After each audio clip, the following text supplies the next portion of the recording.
kababayan, balikan natin yung kanina. Eto, malupet, mga kababayan. Ang BP nyo, ang BP nyo, nako, panay ang tingin sa kodi ko.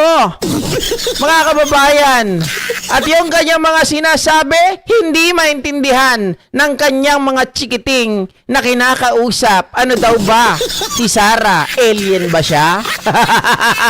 Mga kababayan, ito po, pakinggan nyo kung paano mag-speech ang ating BP Inday Sara Duterte. Mga kababayan,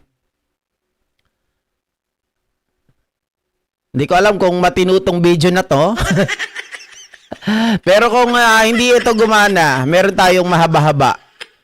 Kasi nga naman, BP nila, panay tingin sa kodi ko, hindi kaya magsalita ng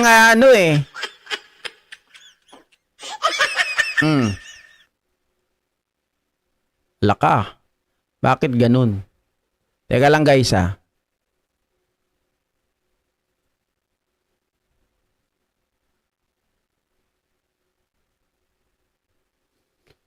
Bagal?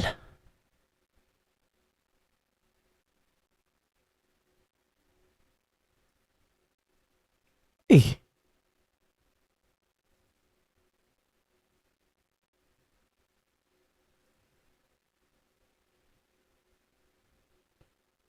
Yung internet na may problema? Bagal?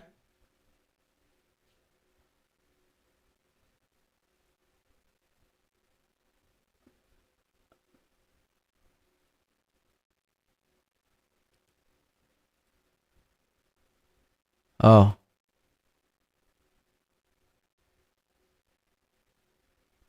Hoy, play na. Walang iya to si BP Sara. Ayaw mag-play mga ka-GP Natics.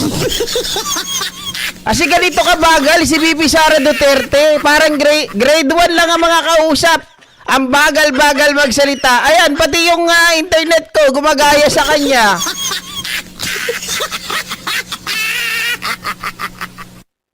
O ayaw. Anak ng tinapa. Balik tayo doon. Doon na lang tayo sa mahaba.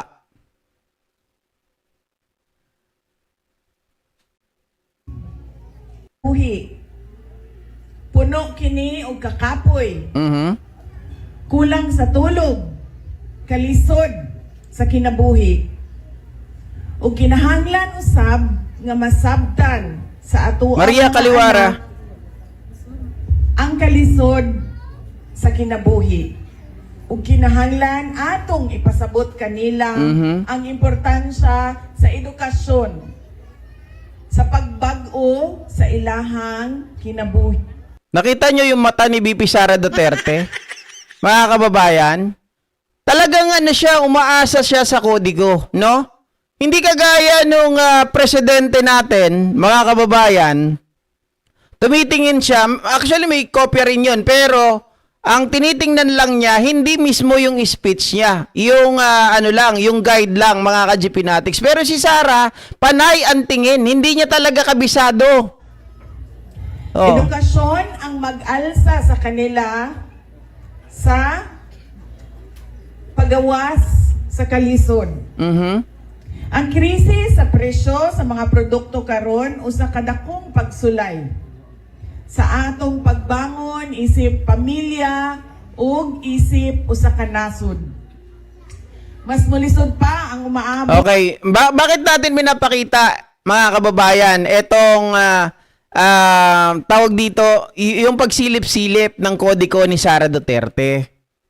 Okay? Meron kasing balita ngayon, mga ka-GP Natics, na kung saan po sinasabi nila na nag-hire daw ng panibagong PR etong si BP Sara Duterte. Kaya ngayon, panay nakikita po natin siya sa mga graduation ng high school, graduation ng mga elementary student, mga kababayan, dahil ito ay part ng kanilang plan para magmukha daw siyang mabait.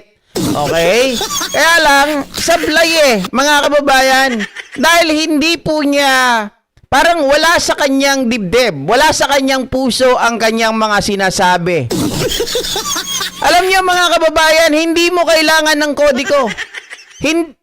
lalong-lalo na Vice President ka, hindi mo kailangan ng kodiko. Ang lahat ng bagay na sasabihin mo, pwede yan impronto, kayang-kaya mong sabihin yan, mga kababayan, nang wala kang tinitingnang kodiko. Una, gawin mo lang, kung gusto mo ng guide, sa bahay pa lang, mga kababayan, total mahilig ka naman ng advanced questionnaire o kaya ng yung statement, lagi naka-ready. Tingnan mo lang yan at malalaman mo na agad kapag nanggagaling sa puso mo, yung gusto mong sabihin at the back of your head, mga kababayan, magpa-process na agad yan. Diba? Oh. nga mga bulan, mao kinahanglan hisgutan sa pamilya ang pag-budget sa kwarta. Kulang na gani kaniadto ang kwarta, napuno na sa utang. Sigurado mas mudako pa ang kakulangan karon tungod sa krisis sa presyo sa mga produkto. Samtang gaisuryata sa budget, kauban ang atuang pamilya, akong gihangyo kaninyong tanan nga dili ibaliwala ang edukasyon sa inyong mga anak. Nga bisan pa man sa kalisod, palihog, pilia ang paghatag og importansya sa edukasyon. Bakit daw? Bakit? Sa atuang mga anak. Gilauman o giila namo ang inyong sakripisyo. O kining adlawa, inyo ha kining adlaw. Labaw pa man nako nga bisita dinhi sa inyong. Walang kakwenta-kwenta talaga magsalita. Walang kabuhay-buhay. Hindi ko man lang marinig sa kanya, mga ka-GPnatics, yung tipong, alam mo yung titindig balahibo mo kapag napakinggan mo ang isang speaker. Di ba merong ganun na kapag attentive ka pag nagsalita yung isang tao, ipakikinggan mo talaga, makakakuha ng iyong attention. Pero si Sara Duterte, mga kababayan, habang siya po ay nagsasalita, kung ikaw ay estudyante, wala kang pakialam. Maglalaro ka lang ng ganyan, oh. Kung ikaw ang magulang, ano daw? Alien ba siya? Parang ganon, di ba? Walang kasay-say-say-say, walang kabuhay-buhay, anak ng tinapa, mga kababayan. Vice President yan, ha. Tapos meron akong napanood na isang dito lang sa sa Quezon City. May napakinggan ako sa Aurora Elementary School ata yun, mga kababayan. Sabi niya gano'n sa mga estudyante. Hoy, kayo ang mga pag-asa. Kayo ang mga susunod na Vice President. Kaya sabi niya gano'n. Sabi ko, teka lang. Hindi ba siya nahiya sa sarili niya? Dahil doon daw sa mga estudyante na yon manggagaling ang susunod na Vice President sa Pilipinas. Ang dami talaga ng pwedeng gamitin Vice President pa. Mga kababayan, huwag mo masyadong itaas yung sarili mo, 'di ba? Huwag mo masyadong bitbitin yung sarili mong bangko. Pwede mong sabihin na kayo ang mga future na pinuno ng bansa natin. Diba? Pwede kayo sa Kongreso, pwede kayo sa Senado, pwede kayong mga secretary, something like that, mga teacher, diba mga kababayan? Ang pinili niya talaga, kayo ang susunod, sa inyo manggagaling ang susunod na Vice President.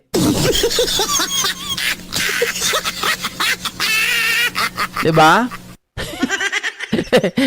True, parang bata siya magsalita, nakakaantok. Kung kayo mga estudyante, kung kayo magulang, 'di ba? Ma'am Cheryl Banyaga, nonsense. Oh. Super nonsense talaga magsalita si BP Sara Duterte, mga kababayan. Paano pa ito kapag kausap mga foreign leaders, 'di ba? Oh. Lugar. Ang inyong pagpaningkamot. Ang rason kung nganong naata dinhitanan nagtapok. Alam ko po kung para kanino yung message niya. Actually, mga kababayan, Ma'am Cristina Calda, maganda yan tanong mo, no? Ka-GP, hindi mo nga alam kung para kanino yung message niya, kung para ba sa student o para sa parents. Well, mga kababayan, ganito yan, Ma'am Cristina Calda. Maganda yung tanong mo maganda yung tanong mo. Kaya nga sabi ko kanina, dapat, mga ka-GPnatics, ito ay graduation ng mga bata. So therefore, it should be, mga kababayan, pointing, di ba? Dapat naka-point out ito doon sa mga bata. Ang dinideliveran mo dapat ng iyong statement ay mga bata. Tama? Mga bata talaga dapat Ang priority mo dito. Pero narinig natin sa mga parents, sinabi niya naman nung una, mga kababayan, so parang yung mga bata nawala na dun sa sa line. 'Di ba? Nawala na. So para sa akin, mga ka-GPnatics, parang, teka, hindi akma. Parang sinabi tuloy ng mga bata, ha? Di ba kami yung pinuntahan mo dito? Hindi naman to Parents' Day. Di ba? Oh.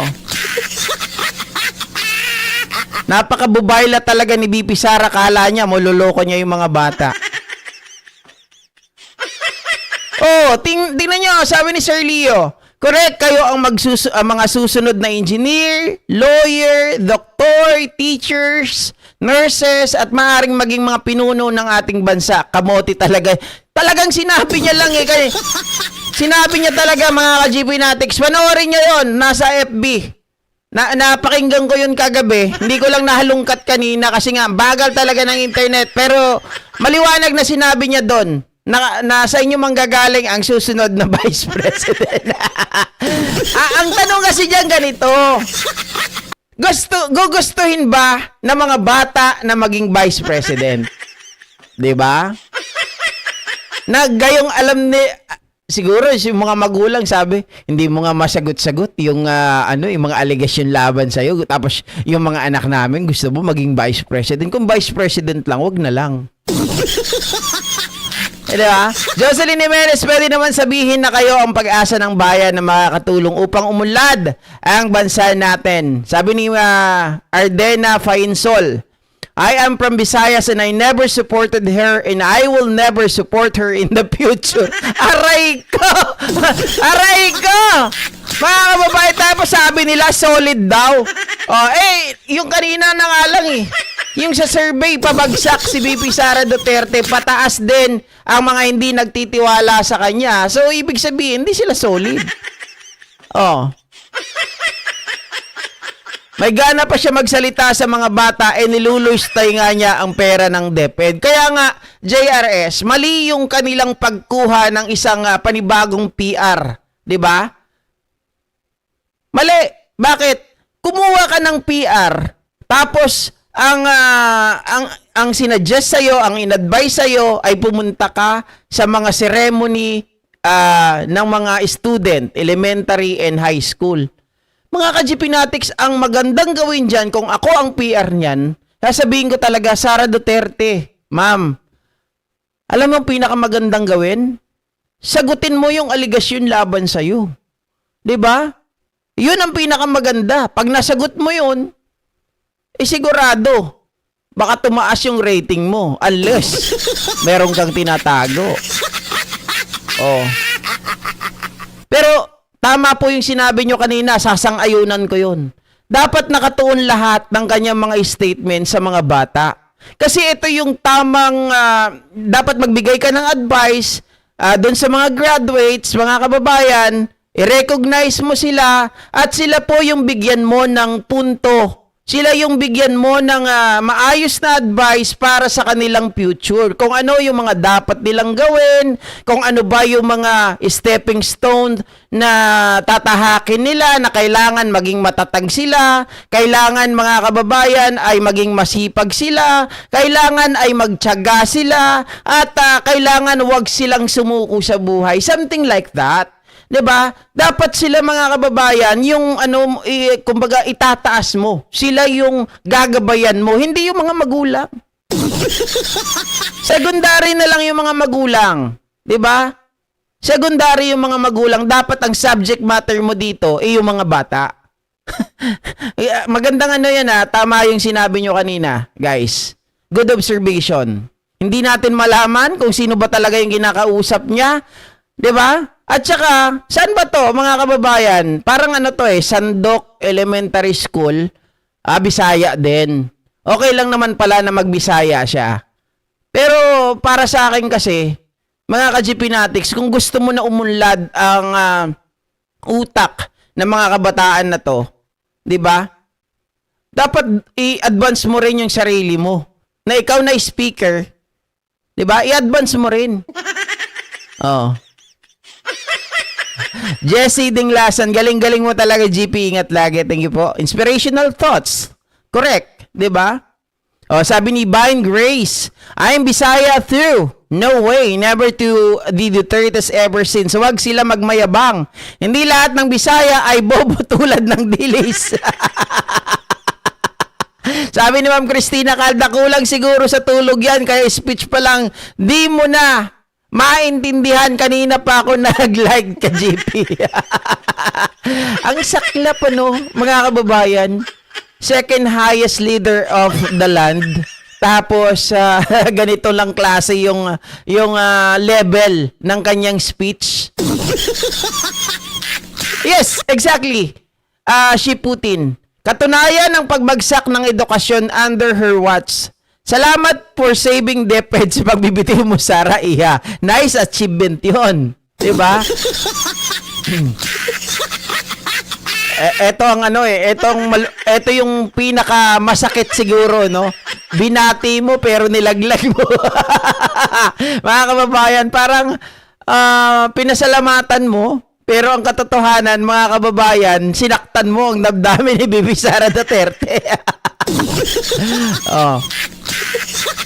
Aasa pa ba tayo na may sense ang speech ni Sara, lalo na kung walang script? Kulang na lang, siraan niya ang Pangulo ng Pilipinas. Wala, matindi talaga to si BP, mga ka-GPnatics. Lahat ito ay ang Oh. inyong pagod, puyat, hirap, Ma'am Maris Gasilos. luha, para lamang makapagtapos ang ating mga anak. To our dear graduates, do not forget to thank your parents. Yun lang tingnan nyo. Naa sa atua ang wala nagdako sa ato ang ginikanan, no? Naata sa ato ang tiya, sa ato ang tiyo, sa ato ang lulo, sa ato ang lula. Yun sa ato lang. ang mga igagaw. Pasalamatan lang. Ato silang ilhon nga ato ang second parents. Kinahanglan gihapon kita Wala. salamat sa ilaha. Kay sila ilahang sakripisyo Oh. ang hinungdan kung ngano naatay seremonya karong buntaga dinhi sa inyuhang eskwelahan. Unya, mahuman ang ato ang programa. Huwag ninyong kalimutan. 2 salita lamang. Maraming salamat. Oh, mga ka-GPnatics. 'Di ba? Buo yung speech ni VP Sara Duterte. Parang dito sa video na to na pinakita ko sa inyo, kung 6 minutes, ilang minutes ba to? 4 minutes, ang speech niya para sa magulang, mga ka-GPnatics, nasa more than 3 minutes. Parang 30 seconds lang yung para sa mga kabataan. Doon sa mga estudyante, ang sinabi niya, oy mga graduates, mga student, huwag niyong kalimutan magpasalamat sa inyong magulang, sa inyong tito, tita, nanay, tatay. Diba? Yun lang ang sinabi niya. Walang iya naman yan. Uy, dapat inspirational thoughts.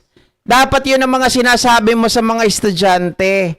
Diba, bilang tayo, ikaw nakapunta ka dyan ngayon bilang Vice President, what are those stepping stones na dinaanan mo, diba, para makarating dyan? Something like that dapat. Na dapat gayahin natin itong yung mga tipong tao na magbibigay ka ng halimbawa na kilala, na talaga nang galing sa hirap, kahit anong pagsubok, hindi sila natinag, hindi sila nagpatalo. Diba, mga kababayan? Baka ako pwede pa gawing inspirational dyan Yabang ko naman. Hindi ako naman, mga ka-GPnatics, hindi ako nakatapos ng college. No? Kasi nung nakahawa ko ng pera, mukha na akong pera. Nung nagtrabaho ako kasi nung working student, tapos nung nakahawak na ako ng malaki-laki, nakahawak na ako ng 1,000. Sabi ko, ayoko na mag-aral. Napapagod na ako. Trabaho-aral, trabaho-aral. Hindi ko na kaya suportahan yung sarili ko. Total, kakong ganon, magtatrabaho na lang ako.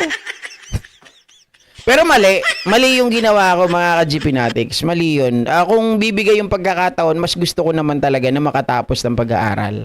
Kaya lang sobrang hirap eh. So, it's a matter of talagang decision kung ano talagang tatahakin mo. 'Di ba? Kung magtutuloy ka ba pero hirap na hirap ka. So saan ka babanda? Saan mo ilalagay yung sarili mo? Doon na ako sa nag-shortcut. 'Di ba? Okay na yung speech niya, GP. Baka sabihin pa ni Sara, ubusin nyo yung Confi in 11 days, Charot. Wala naman kasi may pagmamalaki. Kaya last sense mag-speech. Sabi ni JRS, ang totoo niyan, GP, di talaga student ang purpose kung ba't siya nandyan. Ang purpose talaga niya dyan, nako, nadali mo, JRS channel. Tama. Wala naman siyang pakinabang sa mga estudyante. Kasi mga kababayan, yung mga estudyante, hindi pa sila mga botante, 'di ba? So tama ka rin. Na ang pinunta dito ni Sara Duterte, kaya nga gumawa ng PR 'di ba? Kaya nga siya kumuha ng PR. Alam nyo ba yung bayad niya sa bagong PR niya? 10 milyon daw di umano, mga kababayan. At ang in-advise sa kanya, umattend ka ng mga selebrasyon o mga graduation ng mga estudyante sa elementary at high school. Oo nga naman. Dahil nga bumaba po ang kanyang trust rating, bumaba ang kanyang approval rating, mga kababayan, ay ito ang naisip nila para lumapit sa pamamagitan ng mga estudyante, gagamitin ng mga estudyante para sa mga magulang. Good point.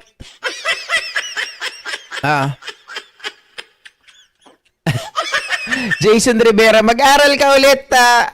Ngayon, kunin kita scholar, GP. Aba, sigurado ka ba dyan, Sir Jason Rivera? Baka mamaya patusin ko yan, ha? Kaya lang hindi. Ang hirap kasi niyan, paano ko kaya aayusin yung oras ko? Siyempre, may pamilya na rin ako. Kailangan ko rin maghanap buhay. 'Di ba? Meron naman tayo kasing buhay din na sarili. Hindi ko alam kung paano ko po kung paano ko po maisa sa ayos kasi syempre kailangan may time management. Syempre, 'di ba? Alangan naman mag-aaral ako. Tapos kung scholar niyo ako, 'di ba syempre scholar mo lang ako. Pero yung sa pamilya ko, kailangan ko rin silang buhayin pag nagkataon. Pero totoo ba 'yan?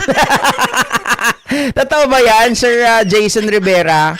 Baka patasin ko 'yan, sana totoo. Sabi ni AJ James Pogi, pasalamat ka hindi ka nakapagtapos ng pag-aaral, kung hindi magnanakaw ka rin. Mali yan, mali. Mali yan, AJ James. Alam mo kung bakit? Mga ka-GP Natics, yan yung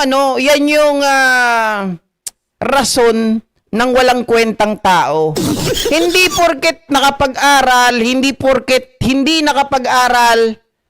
Dalawa, hindi porket nakapag-aral ka o nakatapos ka ng pag-aaral, magnanakaw ka na. Hindi rin po dahilan yung nakatapos ka ng pag-aaral, magiging magnanakaw ka na. Okay? Yung sinasabi mo kasi magagaya dun sa mga politiko. Baka mamaya maging politiko, magnanakaw. Nasa tao po yan. Kung hindi ka naman nakatapos ng pag-aaral, magiging magnanakaw ka, nasa tao pa rin yan. Sabi ko nga po sa inyo, kung kilala nyo ako, 35 years kaming nanirahan sa squatter area. Okay? Pero wala kayong narinig na record ko na kahit magnakaw sa magulang, kahit 5 piso, hindi ko nagawa. Dahil may takot ako. Ayaw kong mapalo. Ayaw kong pag-usapan ng kapitbahay. Dahil, mga ka-GP Natics, sa squatter, kapag may nagawa kang mali, naku po, sigurado, ikaw ang ulam, tanghalian, Umagahan, merienda, o gabihan pa ng mga kapitbahay yung mga walang magawa sa buhay. Puro chismis ang gagawin sa'yo. Oh. Kaya nasa tao po ang pagpili kung anong buhay ang gusto niyang tahakin. Kung gusto niya bang maging magnanakaw, kung gusto niya ba na maging tuwid na tao, nasa sa inyo po yan. Kaya wag niyo pong sabihin na pag nakapagtapos ka, baka magnanakaw ka rin. Oh. Hindi po dahilan yun. Yan po yung walang kakwenta-kwentang rason. Oh. Si Sir Smokey, hindi ako nakapagtapos pero IT ako dito sa Amerika. Oh. Nasa tao yan kung may takot ka sa Diyos at pagmamahal sa kapwa, sabi ni Ma'am Edith Atinaya. Di ba? Sabi ni Sir Leo, mali yung ganyang pananaw. Maraming hindi nakapag-aral na mayaman na dahil sa pagsisikap. May kilala ko nagtitinda pang dati ng ulam na hindi nakapag-aral ngayon, mayaman na dahil sa nagsikap. Correct. Nasa tao yan, guys. Diba? Nag-aral o hindi, ikaw ang magde-decide sa buhay mo, sabi ni BFF Naomi.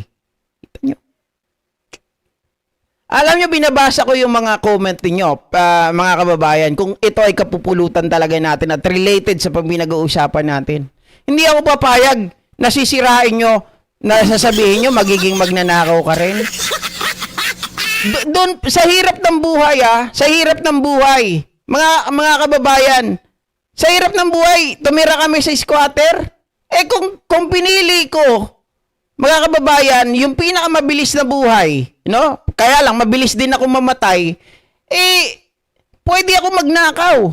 Pwede ako magtinda ng shabu. Diba? Totoo naman kaya lang, bibilis din ang buhay mo doon. Sandali mo matitikman, ang sarap. Pero mga kababayan, baka hindi ka makatulog. Diba?